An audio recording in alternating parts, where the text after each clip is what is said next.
VTV news સાથે હું મનીષા વિગતવાર સમાચારમાં વાત કરીશું। એક મહત્વપૂર્ણ સમાચાર પ્રાપ્ત થઈ રહ્યા છે। વિરોધ પક્ષના નેતા પરેશ ધાનાણીએ મોટો આરોપ લગાવ્યો છે। કોંગ્રેસના ધારાસભ્યોના હાલ હરેન પંડ્યા જેવા થશે તેવી ધમકી આપી ભાજપના ધારાસભ્યોએ કોંગ્રેસના ધારાસભ્યોને ધમકી આપી હોવાનો આરોપ લગાવવામાં આવ્યો છે। કોઈને પ્રધાનમંત્રી બનાવવા બાળકુતાંત્રિક વિધિનો ભોગ બન્યા। આસારામ દ્વારા 2 બાળકોનો ભોગ લેવાયો હતો। બાળકોના મોતનો જે અહેવાલ આવ્યો તે ગૃહમાં રજૂ કરવામાં નથી આવ્યો। પરેશ ધાનાણીએ જે ગૃહમાં બબાલ થઈ તેને લઈ નિવેદન આપ્યું। ભાજપના સભ્યો મહિલાઓ સમક્ષ અપશબ્દ બોલ્યા। બહુમતીના જોરે સભ્યોના અધિકારનું હનન કરે છે। ભાજપના ધારાસભ્યોએ કોંગ્રેસના ધારાસભ્યોને ધમકી આપી હતી। પરેશ ધાનાણી દ્વારા જે આ મામલે નિવેદન આપવામાં આવ્યું તેમાં તેમણે ભાજપ પર મોટા આરોપ લગાવ્યા છે અને જણાવ્યું છે કે કોંગ્રેસના ધારાસભ્યોના હાલ હરેન પંડ્યા જેવા કરવામાં આવશે તેવી ધમકી આપવામાં આવી। ભાજપના ધારાસભ્યો દ્વારા કોંગ્રેસના ધારાસભ્યોને આ પ્રકારની ધમકી અપાઈ હોવાની વાત ધાનાણીએ કરી છે। તો ભાજપના સભ્યો મહિલા સમક્ષ અપશબ્દ બોલ્યા હોવાની પણ વાત કરી છે। આસારામ દ્વારા 2 બાળકોનો ભોગ લેવાયો છે। બાળકોના મોતનો જે અહેવાલ આવ્યો તે ગૃહમાં રજૂ કરવામાં ન આવ્યો હોવાનો આરોપ પણ પરેશ ધાનાણી દ્વારા લગાવવામાં આવ્યો છે। કોંગ્રેસના સભ્યોના હાલ હરેન પંડ્યાવાળા થશે તેવી ધમકી મળી હોવાની વાત કરી। ભાજપના ધારાસભ્ય હર્ષ સંઘવી અને જગદીશ પંચાલે ધમકી આપી। ગૃહમાં આ પ્રકારના નિવેદનથી નવી રાજકીય ચર્ચાનો જન્મ થયો। વિધાનસભાની કાર્યવાહીનું લાઈવ પ્રસારણ થવું જોઈએ ધાનાણીએ આ નિવેદન આપ્યું છે। વિરોધ પક્ષના નેતા પરેશ ધાનાણીએ મોટો આરોપ લગાવ્યો છે। કોંગ્રેસના ધારાસભ્યોના હાલ નરેન પંડ્યા જેવા થશે તેવી ધમકી મળી હોવાની વાત પરેશ ધાનાણીએ કરી છે। ભાજપના ધારાસભ્યો દ્વારા કોંગ્રેસના ધારાસભ્યોને આવી ધમકી અપાઈ હોવાનું નિવેદન ધાનાણી દ્વારા આપવામાં આવ્યું છે। તો આ સાથે જ જે બાળકોના મોત થયા છે તે મોતનો અહેવાલ પણ ગૃહમાં રજૂ ન થયો હોવાના આક્ષેપ લગાવ્યા। ભાજપના સભ્યો મહિલા સમક્ષ અપશબ્દ બોલે છે। આ સાથે બહુમતીના જોરે સભ્યોના અધિકારનું હનન કરવામાં આવી રહ્યું છે। આવા અનેક આરોપો ધાનાણી દ્વારા આપવામાં આવ્યા। ધારાસભ્યોની બબાલ પર પરેશ ધાનાણીએ મોટું નિવેદન આપ્યું।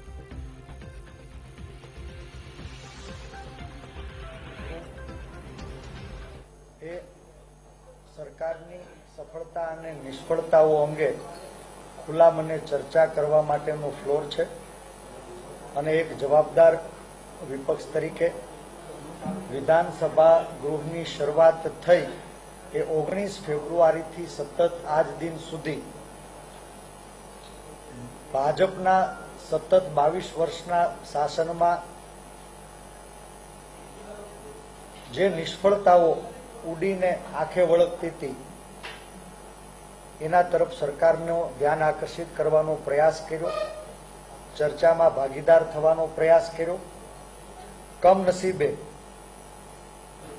સરકારની દરરોજ વિધાનસભા ગૃહમાં ઉભરીને આવતી નિષ્ફળતાઓને છુપાવવા માટે ચર્ચાથી દૂર ભાગતી ભારતીય જનતા પાર્ટીની સરકાર છેલ્લા 1 અઠવાડિયા ઉપરાંતથી સમગ્ર વિરોધ પક્ષને કોઈ બહાના તળે સામૂહિક સસ્પેન્ડ કરી અને વિધાનસભા કાર્યવાહીમાંથી વિપક્ષને દૂર રાખવાનો પ્રયાસ કરી રહી હતી। વારંવાર અમારા સભ્યો પાર્ટી મિટિંગમાં ફરિયાદ કરતા હતા કે ટ્રેઝરી બેન્ચના ઇશારે ભાજપના સભ્ય અને અમદાવાદ જેવા મહાનગરના પ્રમુખ સન્માનની ધારાસભ્ય શ્રી જગદીશ પંચાલ, હર્ષ સંઘવી અને નવા ચૂંટાયેલા સદસ્યો કોંગ્રેસ પક્ષના ધારાસભ્યોને ઉશ્કેરતા હતા, અસંસદીય વર્તન કરતા હતા, અસભ્ય શબ્દો બોલતા હતા અને એ વિરોધ પક્ષના સભ્યોને ઉશ્કેરી સરકારની નિષ્ફળતાઓને છુપાવવા માટેનું ટ્રેઝરી બેન્ચનું તો જે રીતે સમાચાર મળી રહ્યા છે વિધાનસભા ગૃહમાં બબાલ થયા બાદ કાર્યવાહી સ્થગિત કરવામાં આવી હતી પરંતુ હાલ સમાચાર છે ગૃહની કાર્યવાહી ફરીથી શરૂ થઈ છે। ડેપ્યુટી સીએમ નીતિન પટેલની સ્પીચ ગૃહમાં શરૂ થઈ છે। કોંગ્રેસના સભ્યો પણ ગૃહમાં હાજર હોવાના સમાચાર મળી રહ્યા છે। હું 1990 થી સત્તા અને વિપક્ષમાં રહ્યો છું. નીતિન પટેલ હાલ સ્પીચ આપી રહ્યા છે. વિરોધ પક્ષ તેની ફરજ બજાવે છે, વિપક્ષ વોકઆઉટ કરે છે. નીતિન પટેલે આ પ્રકારનું નિવેદન આપ્યું છે. ગૃહની કાર્યવાહી ફરી એક વખત શરૂ થઈ ચૂકી હોવાના સમાચાર ગાંધીનગરથી મળી રહ્યા છે. વધુ માહિતી સાથે સંવાદદાતા નરેન્દ્ર રાઠોડ ફોનલાઈન પર જોડાઈ ગયા છે. નરેન્દ્ર, ગૃહની કાર્યવાહી બબાલ બાદ સ્થગિત કરાઈ હતી, ફરી એક વખત કાર્યવાહી શરૂ થઈ ગઈ છે, કયા પ્રકારે ચાલી રહી છે? બબાલ થઈ હતી, જે સમગ્ર બન્યો હતો કે જેની અંદર છૂટાથી મારામારી કરવામાં આવી હતી. ત્યારબાદ ગૃહને સ્થગિત કરવામાં આવ્યું હતું, પરંતુ અત્યારે ગૃહ જે એનો સમય હોય છે, જે બીજું સત્ર હતું આજનું, એ શરૂ થઈ ગયું છે અને તમામ ધારાસભ્યો પણ ત્યાં આવી ચુક્યા છે. નીતિન પટેલ દ્વારા અત્યારે સ્પીચ આપવામાં આવી રહી છે. જે સમગ્ર બનાવ બન્યો હતો એ બાબતે અત્યારે સ્પીચ આપવામાં આવી રહી છે અને જે ગૃહ શરૂ થયું છે એ ગૃહની અંદર ના માત્ર ભારતીય જનતા પાર્ટીના ધારાસભ્યો પરંતુ કોંગ્રેસના પણ જે ધારાસભ્યો છે, પરેશ ધાનાણી સહિતના તમામ જે લોકો છે એ પણ ગૃહની અંદર અત્યારે ઉપસ્થિત છે. જે સમગ્ર બનાવ બન્યો હતો એ બનાવ પર અત્યારે ચર્ચા કરવામાં આવી રહી છે, કારણ કે આ રીતનો બનાવ ગુજરાતની વિધાનસભાની અંદર ક્યારેય અગાઉ બન્યો નથી. આ રીતનો બનાવ અને પ્રથમવાર જયારે આ બનાવ બન્યો છે ત્યારે તમામ જે ધારાસભ્યો છે એને ઉદ્દેશીને અત્યારે નીતિન પટેલ દ્વારા સ્પીચ આપવામાં આવી રહી છે. જે બે ધારાસભ્યો હતા એ ધારાસભ્યો ડેર અને આ સિવાય જે પ્રધાન જુદા છે એ બંને ધારાસભ્યો નથી. આ સિવાય અન્ય જે ધારાસભ્ય હતા કે જેમના દ્વારા બોલવા માટે ઉભા થયા અને એના કારણે સમગ્ર બાબત સામે આવી હતી. વિક્રમ માડમ પણ અત્યારે ઉપસ્થિત નથી. બાકીના તમામ ધારાસભ્યો ઉપસ્થિત છે અને વિધાનસભા ગૃહની જે કાર્યવાહી છે ફરી એકવાર રાબેતા મુજબ એનો જે સમય છે પ્રકારે શરૂ થઈ ચૂકી છે. આભાર નરેન્દ્ર, આપનો સમગ્ર માહિતી વિસ્તારથી આપવા માટે.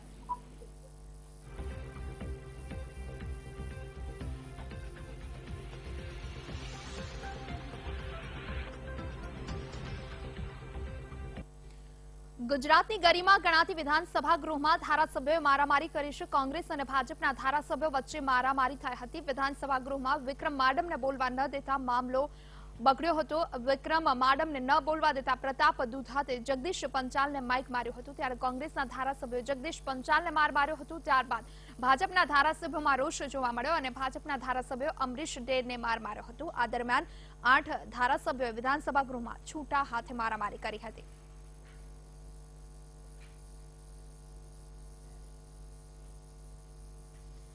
ગુજરાત વિધાનસભામાં થયેલી ઘટનાને આજે ગુજરાતની અસ્મિતાનું રીતસરનું ચીરહરણ થયું છે. ભાજપ અને કોંગ્રેસ વચ્ચે ડખો સર્જાતા ગૃહમાં ફિલ્મી દ્રશ્યો સર્જાયા. નિકોલના ધારાસભ્ય જગદીશ પંચાલ પર કોંગ્રેસના ધારાસભ્ય પ્રતાપ દુધાતે બેલ્ટ અને માઇક વડે હુમલો કર્યો. વિક્રમ માડમને ન બોલવા દેતા પ્રતાપ દુધાતે જગદીશ પંચાલને માઇક માર્યો. ત્યારે કોંગ્રેસના ધારાસભ્યો જગદીશ પંચાલને માર માર્યો હતો અને આ દરમિયાન 8 ધારાસભ્યોએ વિધાનસભા ગૃહમાં છૂટા હાથની મારામારી કરી હતી. તો વર્ષ 2017માં પણ ગૃહમાં આવી જ એક ઘટના બની હતી. નિર્મલા વાઘવાણી અને બળદેવસિંહ વચ્ચે ઝપાઝપી થઈ હતી, જ્યાં વાઘવાણીને હાથ પર ફ્રેક્ચર થયું હતું ત્યારે બળદેવજીને પગ પર ઈજા પહોંચી હતી.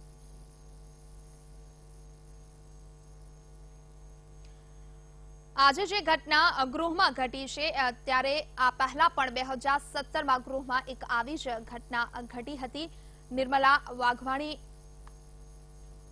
ની સામે બળદેવજી ઠાકોર બંને વચ્ચે ઝપાઝપી થઈ હતી. નિર્મલા વાઘવાણીને ફ્રેક્ચર થયું હતું તો બળદેવજીને પણ પગમાં ઈજા પહોંચી હતી. ફરી એક વખત આજે ગૃહમાં આવી ઘટના ઘટી છે. ખૂબ નિંદનીય ઘટના કહી શકાય, કારણ કે ભાજપ અને કોંગ્રેસના ધારાસભ્યોએ છૂટા હાથની મારામારી કરી. વિધાનસભા ગૃહમાં મારામારીના મામલામાં કોંગ્રેસના ધારાસભ્ય ફરિયાદ કરવા પોલીસ સ્ટેશન પહોંચ્યા છે. જો કે સેક્ટર 7 પોલીસ સ્ટેશનમાં ધારાસભ્યની ફરિયાદ લેવામાં નથી આવી. પોલીસ અધિકારીઓના કહેવા મુજબ અધ્યક્ષની પરવાનગી વિના ફરિયાદ ન લઈ શકાય. ઘટના વિધાનસભામાં બની હોય ત્યારે પરવાનગી જરૂરી છે. પોલીસ અધિકારીઓના જવાબ બાદ ધારાસભ્ય પરત ફર્યા છે. પ્રતાપ દુધાત, શ્રીજય ચાવડા અને બળદેવજી ઠાકોર સહિતના ધારાસભ્ય પોલીસ સ્ટેશન પહોંચ્યા હતા.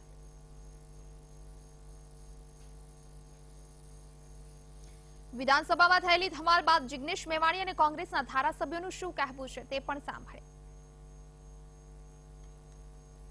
માનવું છે કે આજે જે ઘટના બની એ તો સદંતર અશોભનીય છે અને આ પ્રમાણેની ઘટનાને ગૃહની અંદર કોઈ સ્થાન ના હોવું જોઈએ.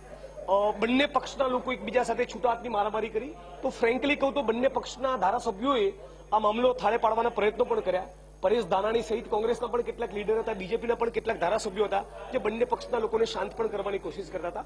આશા રાખીએ કે ટૂંક સમયમાં ગૃહ ફરીથી રિઝ્યુમ થાય ત્યારે જે લોકો બાખડા બંને એકબીજા સાથે હાથ મિલાવી લે અને ડેમોક્રેટિક પ્રોસેસ આગળ વધે.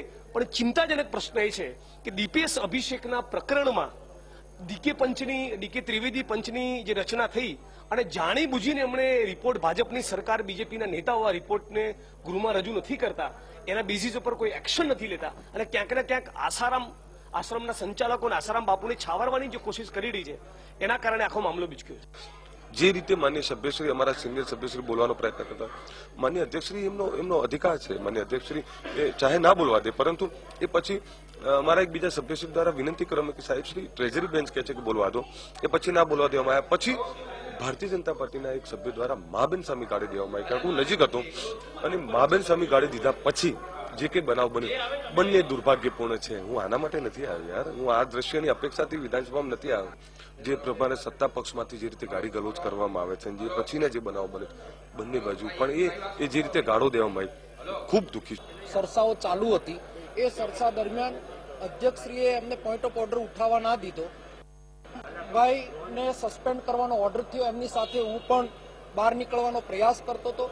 જગદીશ પંચાલ નામના ધારાસભ્ય છેલ્લા 8 દિવસથી વ્યક્તિગત ગાળ બોલવાની, બેફામ વર્તન કરવાનું, બહાર નીકળતી વખતે આજે મને માબેન સામે ગાળ બોલી તો ઉશ્કેરાટમાં જે બનાવ બની ગયો એ મીડિયા સમક્ષ છે.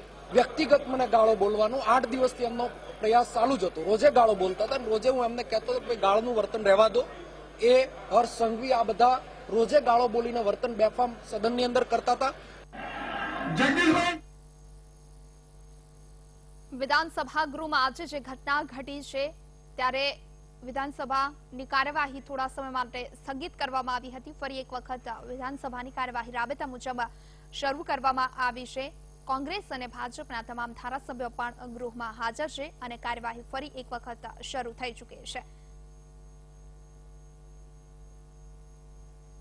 વધુ માહિતી સાથે અમારા સંવાદદાતા નરેન્દ્ર રાઠોડ અમારી સાથે લાઈવ જોડાઈ ગયા છે. નરેન્દ્ર, જે રીતે વિધાનસભા ગૃહમાં આજે મારામારીની ઘટના ઘટી, ગૃહને સ્થગિત કરવામાં આવ્યું, ફરી એક વખત ગૃહની કાર્યવાહી શરૂ કરી દેવામાં આવી છે, પરંતુ જે બબાલ થઈ ત્યારબાદ ભાજપ અને કોંગ્રેસ તરફથી કેવી કેવી પ્રતિક્રિયાઓ સામે આવી હતી અને ફરી એક વખત હવે કાર્યવાહી શરૂ થઈ છે ત્યારે ગૃહમાં આ મુદ્દો ચર્ચા છે.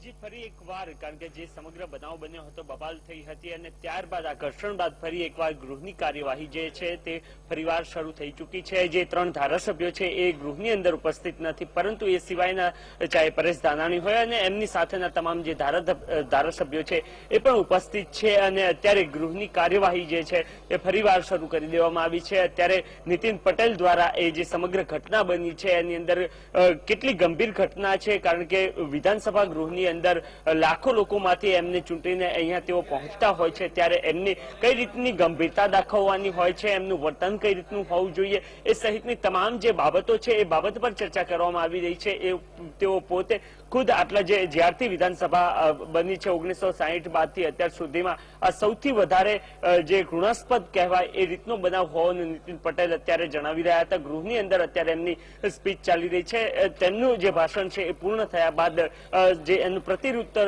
તરીકે જે વિરોધ પક્ષના નેતા છે પરેશ ધાનાણી એ પણ પોતાની સ્પીચ આપશે અને બનાવ અંગે તેમનું શું કહેવું છે એ બાબતે તેમના દ્વારા ગૃહની અંદર પણ જવાબ આપવામાં આવશે. પરંતુ જે સૌથી મહત્વનું છે કે જે તમામ ધારાસભ્યો બહાર આવ્યા હતા એમના દ્વારા આક્ષેપો કરવામાં આવ્યા છે. કોંગ્રેસના જે ધારાસભ્યો છે, ચાહે દુધાત હોય, પરેશ ધાનાણી હોય અથવા તો અન્ય ધારાસભ્યો કે ભારતીય જનતા પાર્ટીના જે ધારાસભ્યો છે, પંચાલ હોય કે પછી હર્ષ સંઘવી, એમના દ્વારા એમને ગાળો બોલવામાં આવતી હતી, મા બેનની ગાળો બોલવામાં આવતી હતી અને એના કારણે તેઓ ઉશ્કેરાયા હતા. આ સિવાય પરેશ ધાનાણીએ જે સૌથી મહત્વનું જે નિવેદન કહી શકાય એ પ્રકારનું નિવેદન આપ્યું છે અને એમને કહ્યું છે કે જગદીશ પંચાલ છે એમના દ્વારા તેમના ધારાસભ્યોને હરે પંડ્યાવાળી એમની સાથે કરવામાં આવશે. એટલે કે જે નવા ચૂંટાયેલા ધારાસભ્યો છે એમને એક રીતના દબાવવા માટેનો પ્રયાસ ભારતીય જનતા પાર્ટીના ધારાસભ્યો દ્વારા કરાઈ રહ્યો હોય એ રીતના આક્ષેપો અહીંયા કરવામાં આવ્યા છે. અત્યારે ગૃહની કાર્યવાહી ચાલી રહી છે અને એની અંદર નીતિન પટેલ દ્વારા સમગ્ર જે બનાવ બન્યો છે એ બાબતે તેમનું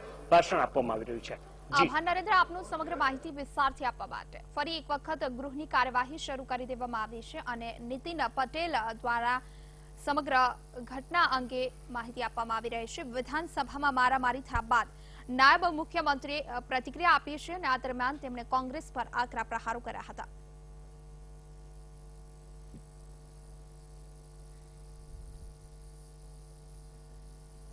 કોંગ્રેસના ધારાસભ્ય રાજુલાના શ્રી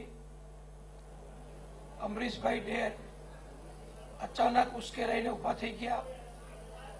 એમણે પહેલા તો એમના વિપક્ષના નેતા તરફ અને શૈલેષભાઈ પરમાર તરફ હાથ કરી અને કંઈક વાક્યો બોલ્યા અને કોંગ્રેસના સભ્યોમાં જ એકદમ શોરબકોર ને ધમાલ થઈ ગઈ, કંઈ ના સંભળાય એવી પરિસ્થિતિ ઊભી થઈ. કોંગ્રેસના ધારાસભ્ય શ્રી દુધાત અચાનક ઉશ્કેરાઈ અને દોડતા આવ્યા અને દોડીને એમણે બીજા એક કોંગ્રેસના ધારાસભ્યનું માઇક તોડી નાખ્યું. એ માઇક તોડી એમણે ભાજપના ધારાસભ્ય શ્રી જગદીશભાઈ પંચાલના માથામાં માર્યું. ફરીએ છીએ રોકા એક બ્રેક માટે.